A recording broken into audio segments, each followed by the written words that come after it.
En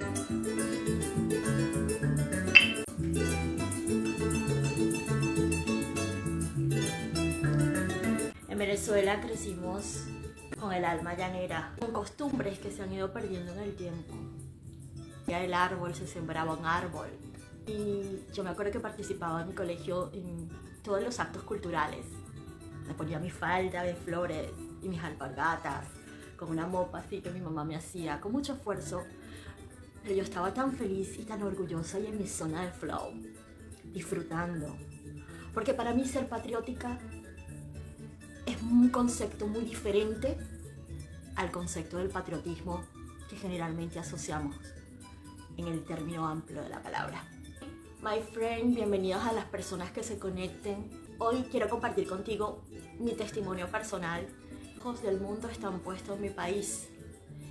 Qué pena que tenían que pasar 25 años de retraso, 25 años de injusticia, debacle de un país que tiene todo como nuestros países de Latinoamérica. Todos los posibles habidos y por haber están en Venezuela y por supuesto en Latinoamérica. Y aún así nos llaman tercer mundo. Lo que hoy vas a escuchar acá es una venezolana más, pero no es una venezolana común y corriente. Es una venezolana que tiene una historia muy particular, que escribió este libro por el cual fui vetada en el año 2013 cuando murió Hugo Chávez Frías. Vetada por mi familia, vetada por mucha gente que en ese entonces me podía llamar o etiquetar como ignorante, porque no compartía las mismas ideas que estaban en el ambiente. Este es el personal más sincero que vas a escuchar de mí. Y tú dirás, ¿qué me importa la vida de esta tipa? No, yo sé que mi vida no te importa, pero no es sobre mi vida, sino sobre mis experiencias, mi proceso, lo que ha constituido esta lucha, lo que ha significado la historia de muchísimos venezolanos, como le llamo yo, de las voces silenciadas, de la sombra de este sistema, que no es solamente un victimismo del pueblo venezolano. Y hoy el mundo, influencer, gente poderosa, opina a voz populi y se agradece. Se agradece esa mirada hacia Venezuela. Unos lo hacen para hacerse viral, ¿no? Otros lo hacen para llamar la atención. Otros lo hacen compasivamente. Y vaya, qué maravilloso es la gente que compasivamente por fin entendió que en ese país allá llamado Venezuela, gente que ha invadido sus países, que toda esta gente que viene cargada de sueños, pero también de una historia de un pueblo ignorante, de un pueblo donde se demuestra que la riqueza y la abundancia no yace ni en el dinero ni en los recursos naturales que podamos tener los seres humanos, sino yace en cada uno de nosotros. Pero para nosotros forjarnos como individuos de discernimiento, para nosotros forjarnos como unos individuos capaces de aportar y, como siempre lo he dicho y lo sostengo, ser parte de la solución y no del problema en el mundo, necesitamos elevar nuestra conciencia. Y no lo hemos podido hacer por nuestra cuenta. Ahora el planeta nos obliga. La historia de la humanidad, la evolución de la raza humana nos obliga a hacernos conscientes. Es difícil para mí compartir esta historia porque es mi testimonio personal de cómo ha significado mi viacrucis, muy poco entendido por muchos. Porque la gente tiende a generalizar, ¿no? Yo siempre digo que somos, si estás en un país extranjero, eres siempre una bandera ambulante por el mundo. Y cuando tu país es conocido o ha sido etiquetado de una u otra manera, la gente tiene prejuicios porque vivimos en un mundo de prejuicios, vivimos un mundo de etiquetas, vivimos un mundo donde ponemos el dedo y señalamos y juzgamos y criticamos sin conocer la historia de esa persona, en primer lugar, de esa cultura, de ese país, de ese pueblo, de esa raza. Entonces, gracias a las personas que están conectadas. Entonces para mí hablar de este tema es muy emotivo porque ha significado mi viacrucis personal, que me ha llevado a una vida en soledad aquí en los Estados Unidos. Ni siquiera planeé vivir aquí en los Estados Unidos. Y de repente me vi en el autoexilio, sí, porque esa es la primera cosa que hoy quiero desmentir de la mayoría de las personas que están asiladas aquí en los Estados Unidos o que han pedido asilo aquí en los Estados Unidos. No es una historia solamente de que sí, hubo una lucha, siempre hubo una lucha, pero realmente ha sido más que tu voz y tu voto no tenga ningún valor y ningún significado, ni antes ni después. Y resulta que yo vengo de una familia comunista, familia de izquierda, es una familia que en los años 60 ya empezó con sus ideas izquierdistas en Venezuela. Y yo crecí en ese ambiente comunista. Mi padre tenía una estrecha relación, mi tío se casó con una rusa. Y siempre crecí en mi casa escuchando estas ideas de izquierda y esos sueños frustrados de estas personas que en primer plano habían fracasado, no porque querían, sino porque volvemos al principio, no nos preparan para la vida. A ninguno, ni a ti, ni a mí, my friend. A nadie nos ha preparado para la vida, nos dieron retos de la vida, para saber enfrentar los desafíos de la vida. Eso nunca se nos enseñó. Mi familia, todos sus problemas de haber tenido dinero y luego venirse a menos, fueron canalizados desde el papel de la víctima. Y mi familia es como una diminuta prueba de lo que pasa en Venezuela, y es por eso que quiero presentarte mi historia. Mi familia se viene a menos y empieza a hacerse una familia resentida ante esa indiferencia de los gobiernos que sucesivamente había en Venezuela entre los años 60 y los años antes que llegara Hugo Chávez Fría al gobierno. Entonces comienzan a alimentar todo este victimismo, ¿no? Comienzan a alimentar esta falta de responsabilizarnos por nuestra vida y de culpar siempre a las autoridades, a los gobiernos, hacernos el papel de víctima, porque sí, eso lo sabemos hacer muy bien. Entonces yo crecí en este ambiente, ¿vale? Yo crecí en este ambiente y mis hermanos crecimos en este ambiente, pero yo siempre fui la oveja negra de la familia porque yo veía una realidad. Siempre he creído que todos los seres humanos no venimos aquí a la tierra a sobrevivir. No venimos aquí con tantas carencias, a pasar penurias. Ese no es el sentido de la vida. Entonces, por la manipulación de grupos que ya sabemos, de gente que llega hacia gobernantes, gente que gana mucho dinero, la codicia, hacen de que el ser humano se vuelva un ser egoísta. Y eso fue exactamente lo que pasó año tras año en mi país. Yo, como testigo, veía un país donde llegaba mucha gente como el país de las oportunidades, que es exactamente lo que pasa aquí en los Estados Unidos. Viene mucha gente, cruza esa selva, atraviesa todas esas circunstancias para llegar acá al país del sueño.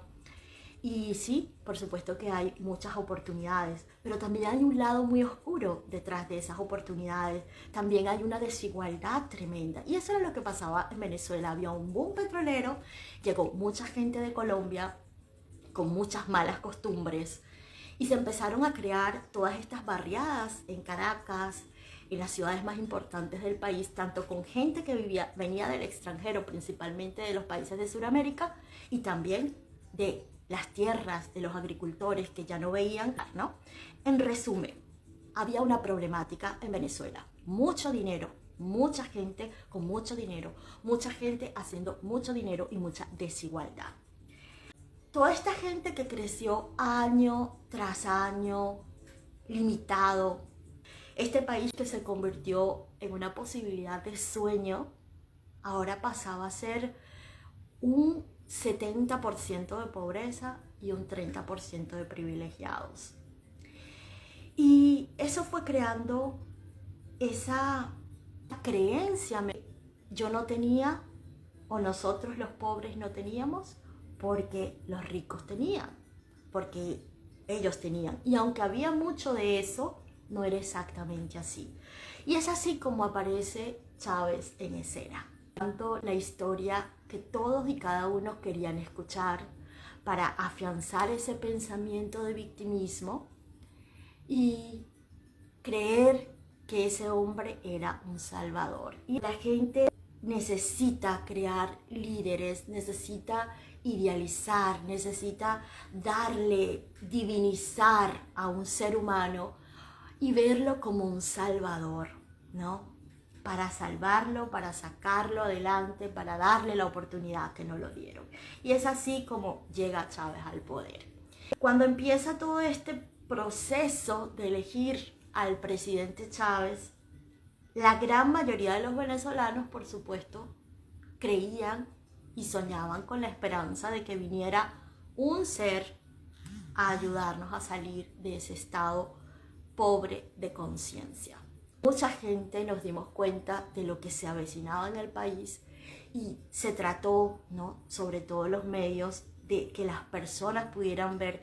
Ya la gente estaba sesgada porque la gente necesitaba creer ese discurso bien estudiado, bien analizado, porque esto era un proyecto que no solamente estaba relacionado con Hugo Chávez, sino que ya la izquierda durante años había ido tramando. Entonces es así como Chávez llega al poder de la forma democrática, avalada por el pueblo, y no solamente una vez, por lo menos los primeros años, ganando las elecciones.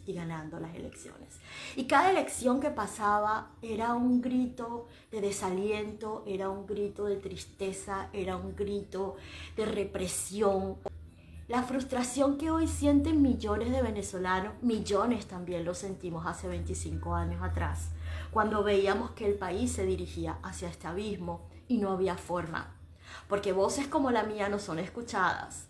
Voces que piensan distintos no son escuchadas cuando la masa está entrenada, cuando la mente no está capacitada para discernir. Empieza la destrucción en Venezuela, la autodestrucción. ¿Por qué? Porque el poder se ancla en Venezuela, pero fue un poder anclado gracias al apoyo popular. Hoy ese pueblo quiere decir basta. Hoy ese pueblo quiere decir no más, estamos cansados. Son 25 años de retrocesos. En estos 25 años se redujo muchísimo más la calidad de vida. Yo fui en el año 2018, antes de emigrar acá, y yo me encontré con escenas. Yo pasé un mes en Venezuela y era una tristeza tan profunda en el alma, porque como te dije al principio, mi familia es de izquierda, mi familia cree en esto y siempre he tenido que sobrevivir, aceptar, ser resiliente, ser respetuosa, ser tolerante, porque el amor de la familia es lo más importante, ¿verdad? ¿Qué hace la gente cuando es ignorada? ¿Qué hace la gente cuando es vetada? ¿Qué hace la gente cuando es marginada? Solamente tiene una opción: abandonar.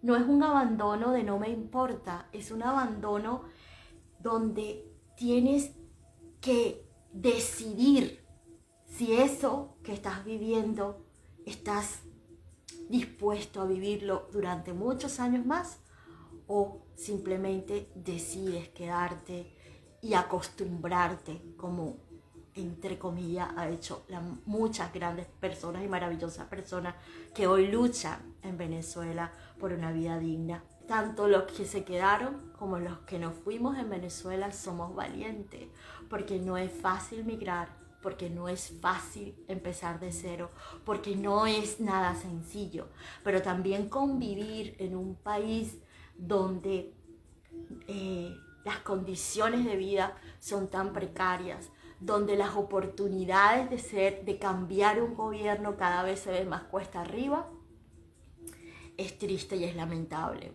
Como ese cuento de la rana, que la rana está en una olla, ¿no? Así siempre he visto a Venezuela. La rana está en la olla y empiezas a calentar el agua y la rana no salta, la rana se va acostumbrando y se va acostumbrando cada vez más y se va acostumbrando cada vez más. Y esa era la gran pregunta que yo siempre me hacía: ¿Cuánto más necesita la gente para despertar en Venezuela? ¿Cuánto más necesita la gente para tomar conciencia de que hemos cometido un error? Pero ahora el error no se cambia de la noche a la mañana. Ahora hay dos salidas en Venezuela. La sangre, que siempre ha sido la salida desde que este gobierno, llamado mal gobierno, legalizado por el pueblo, se mantiene en el poder y se queda atornillado en el poder, como fue la historia de Cuba, y como lamentablemente, si no tenemos aliados internacionales, no cartitas, porque a mí me enerva la historia de las elecciones, observadores, la gente opinando, la gente diciendo, eso, por favor. Venezuela no necesita palabras bonitas, no necesita lástima, no necesita ser el centro de atención del mundo. Necesitamos apoyo, y el apoyo es así. No puedes y nunca podrás acabar con una dictadura atornillada en el poder con cacerolas, con comentarios en las redes sociales, con votaciones donde el juego y las elecciones nunca hemos tenido la oportunidad de ganarlas. Me parece de loco hacer exactamente lo mismo año tras año durante 25 años para entender que la única forma de que en Venezuela se pueda salir de esta dictadura lubricada del siglo, la única forma de que se pueda salir del poder, lamentablemente, es luchando con armas. No podemos luchar con piedras, ni con palos, ni con cacerolas, ni con gritos de guerra. Así no se tumba una dictadura. La vía democrática hace años que está evidentemente clarísimo que no se va a llegar a ninguna parte. Entonces no necesitamos observadores, necesitamos aliados, necesitamos gente actuando. ¿Y qué va a pasar en Venezuela? Desde mi perspectiva, que es lo que siempre he pensado, se quitará la máscara. Se quitarán la máscara y dirán que es una dictadura. Y simplemente tomarán el control ya. ¿Por qué? Porque el pueblo está desarmado. Y el otro día hablaban acá de Estados Unidos, y aquí hay una ley y todo el mundo critica que la gente puede ir y comprar un arma. La gente puede ir y tener un arma. Y todo tiene una historia, todo tiene un origen. Y precisamente la Constitución de Estados Unidos decretó el tema del uso de armas del pueblo para defender el pueblo de cosas como estas. Entonces, tiene un sentido que tú no puedes luchar desde la violencia o desde el voto cuando las autoridades están a cargo del mismo gobierno. Es imposible. Y yo lo que te decía es que es muy frustrante para el pueblo venezolano, y es muy, pero muy frustrante para mí, que he crecido y que hoy por hoy mi familia sigue creyendo vehementemente en esto. Siempre ha habido una indiferencia del pueblo con el pueblo. Para mí, ser demócrata no es una actitud política. Para mí la democracia es ser consciente de que todos tenemos derechos a oportunidades. No que como tú tienes, yo no tengo. Esa es la mentalidad de escasez que lamentablemente abunda en el mundo y sobre todo en América Latina. La gente cree que no tiene porque otros tienen. Y el nuevo ser consciente, el nuevo ser despierto se da cuenta que no es por ahí. Que no podemos desde esa mentalidad de pobreza poder solucionar los problemas que nosotros como naciones y como pueblos necesitamos resolver. Simón Bolívar lo dijo hace ya muchos años. Si queríamos realmente tener gobiernos sólidos y avanzar y desarrollarnos, teníamos que mirar y observar como lo hacían los del norte. Mucha deficiencia, muchísima. Pero hay una realidad, y es que el ser humano de esta época quizás a futuro. Yo creo que esos son los cambios que estamos observando en nuestra humanidad.